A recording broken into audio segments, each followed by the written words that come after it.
சேர சோழ பாண்டியர்களிலே பாண்டியன் மிகவும் சிறப்பு பெற்றவர்.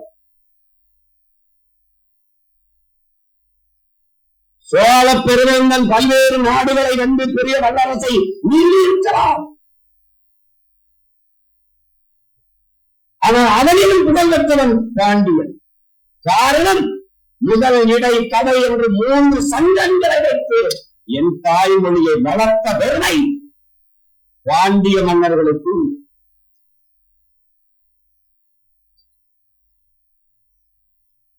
அந்த பாண்டிய நாட்டை ஆண்டவர்களில் ஒருவன் பசும்பொருள் பாண்டியன். அவனுக்கு முன்பு ஆண்ட பாண்டிய மன்னனுக்கு வாரிசு இல்லை.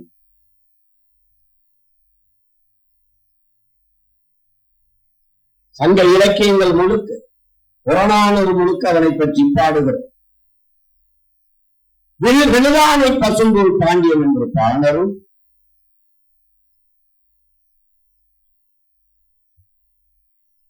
விசுமிவர் வெண்முறை பசும்பொருள் பாண்டியர் என்று ஈழத்து பூத தேவனாரும்,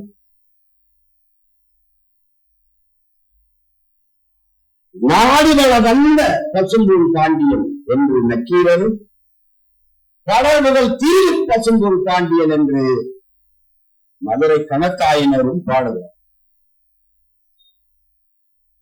இந்த அகப்பாடல் முழுக்க பாடிய இந்த பசும்பொருள் பாண்டியன்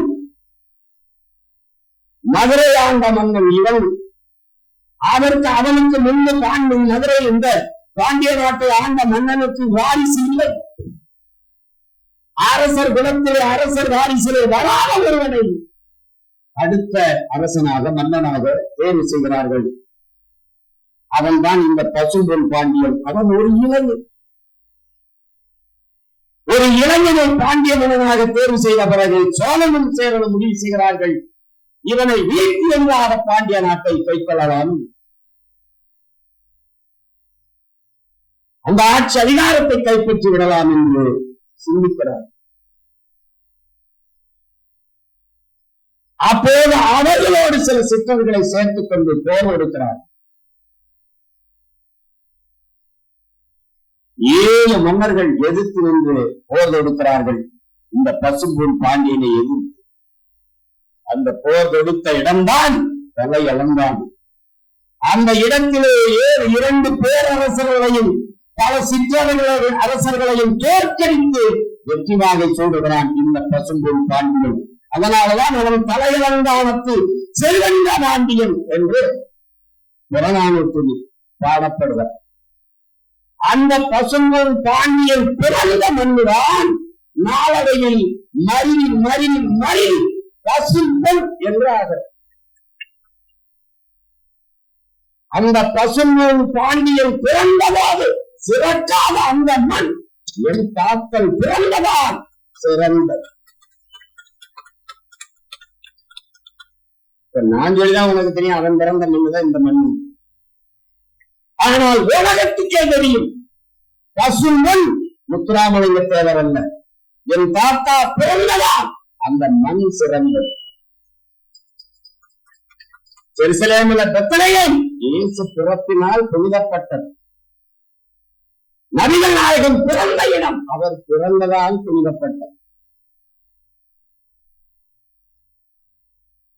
புத்தன் பிறந்த இடம், அவன் பிறப்பினால் அந்த இடம் சிறப்புற்றது. அப்படித்தான் பசும்பொன் எங்கள் தாத்தா பிறப்பினால் சிறப்பு பெற்றது. ராமநாதபுரம் என்றாலே பசும்பொன் பைந்தமிழ் மக்களின் மனதிலே நினைவுக்கு வர காரணம் எங்கள் தாத்தா முத்துராமலிங்க தேவர் என்கிற தெய்வ திருமணம்.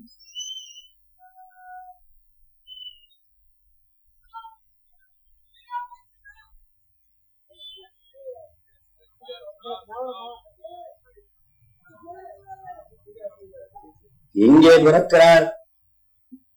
பசுமண்ணில் பிறக்கிறார். எப்படி? செந்தமிழ் நாட்டின் பொருளர் கொடுங்கீக்கன் மறவர். உன்னுடைய பாட்டன் பாரதி பாடுகிறார். செந்தமிழ் நாட்டின் பொருளர் பெரும் தீர்க்கன் மறவர் என்று பாட்டன் பாரதி பாடிய தீரர் குலத்திலே பிறக்கிறார் நம்முடைய தாத்தா. மயிர் நீப்பின் உயிராவா கவரினும் அன்னார் உயிர் நீப்பல் மானம் வரின் என்று வள்ளுவ பெருமகனார் தந்தல்ல மறைமொழி கேட்கிறார். மானம் போனால் வாழாத ஒரு வீரர் குலத்திலே பிறந்தவர் நம்முடைய தாத்தா. போர்க்களத்திலே ஒரு மகன் முதுகிலே வேல் வாய்ந்து இறந்து விட்டான் என்கிற செய்தியை கேட்ட தாய், இது உண்மையாக இருக்குமானால் அவனுக்கு பாலூட்டிய மாலை அறுத்தி எரிவேன் என்று சூளுரைக்கு தலம் சென்றார். களத்திலே தன் மகன் மார்பிலே வேல் வாங்கி வீழ்ந்ததைக் கண்டு அவன் சொல்லுகிறான், இன்றுதான் உன்னை சுமந்து பெற்ற பெருமையை நான் அடைகிறேன் மகனே என்று சொன்ன அந்த புறநானூற்று மான மரத்தி வழியிலே வந்தவன் நம்முடைய தாத்தன் முத்துராமலிங்க.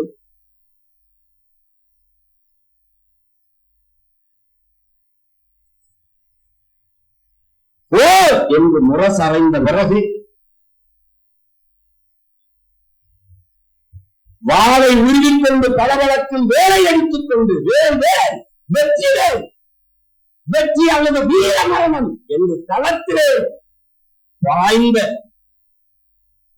மான மறவர் குலத்திலே பிறந்தவன் நம்முடைய தாத்தன் முத்துராமலிங்கத்து.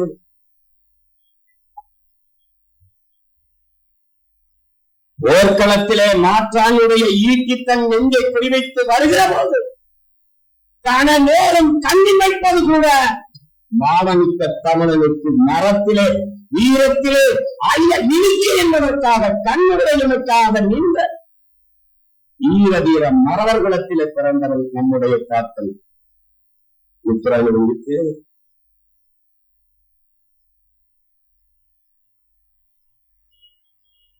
நமது முன்னவர்கள் அரசர்களாக மண்ணை ஆண்ட போது அவர்கள் உடலை காட்டிக்கொண்டு முறுக்கும் தசையிடையை காட்டிக்கொண்டு வாழும் வேகம் நிற்கிற படங்களை பார்த்த நீங்கள் இப்படி ஒரு வெள்ளை வேட்டி வெள்ளச்சட்டைக்குள்ளே ஒரு மகத்தான மாவீரன் மறந்திருப்பதை நீங்கள் மறந்துவிடக்கூடாது. வீரன் என்பது என்ன என்று யோசிச்சு பாருங்கள் என் அன்பு தம்பி தங்கைகளே. மலர் மாலைக்கு கழுத்தை நீட்டுவதை போல எவன் மரணக்கைக்கு தங்காமல் கழுத்தை நீட்டுவானோ அவனே உண்மையான வீரன் என்ற விளக்கத்தை இந்த நிலத்தில் வைத்த மகன் நம்முடைய தாத்தன் முத்துராமலிங்கத்தவர் என்பதை தமிழ் இளம் தலைமுறையினர் மறக்கக்கூடாது.